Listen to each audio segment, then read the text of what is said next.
Hello ખેડૂત મિત્રો, હું છું એસી મકવાણા. આપનો યુટ્યુબ પરિવારમાં હાર્દિક સ્વાગત છે. મારો આજનો વિડીયો છે ઘઉં એટલે કે ગેહું વિશે તમને થોડીક માહિતી આપું છું. આપણી વાડીમાં બીજી વાડી છે ને, એક ઘઉં વાવી દીધા છે. જુઓ તમે, લગભગ 15 દિવસના ઘઉં થઈ ગયા છે અને ઘઉં પણ સારા નીકળ્યા છે. ઘઉંના વાવેતરમાં આપણે કહીએ તો ઘઉંની અલગ અલગ પ્રકારની વેરાયટીઓ જોવા મળે છે.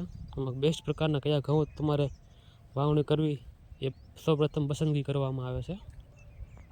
જો આપણું ઘઉંનું પ્રમાણ એકદમ સરસ અને એકદમ સારા બહાર નીકળી ગયા છે અને 2 પાણ પણ વાળી દીધા છે ઘઉંમાં.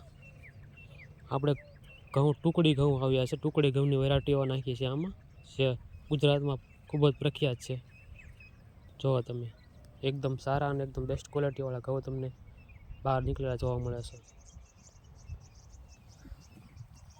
મારા ગુજરાતના ખેડૂતોને એટલી જ વિનંતી છે કે જો તમે ઘઉંનું વાવેતર કરતા હોય ને ખેતરમાં, તો બેસ્ટ ઘઉં તરીકે ટુકડી ઘઉંની પસંદગી કરવી. તે ઘઉં ખાવામાં સારા હોય ને માર્કેટમાં પણ તેની બજાર કિંમત પણ વધારે સારા પ્રમાણમાં જોવા મળે છે. અને તમે ઘર વપરાશ હોય કે કોઈ પણ વસ્તુ બને, તેની એકદમ બેસ્ટ ક્વોલિટીવાળી વસ્તુ બને છે અને સારું રિઝલ્ટ પણ તમને જોવા મળે છે. સૌથી બેસ્ટ પ્રખ્યાત ઘઉં હોય તો ટુકડી ઘઉં છે, જે માર્કેટમાં વધારે જોવા મળતા હોય છે.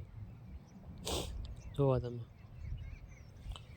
એના માટે સૌપ્રથમ તો 2-3 ઘઉં નીકળ્યા બાદ એમાં અલગ અલગ પ્રકારની સાવચેતીઓ રાખવી પડે છે.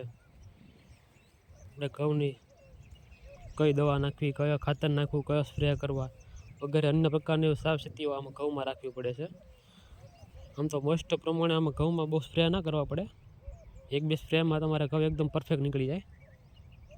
જોવા તમે,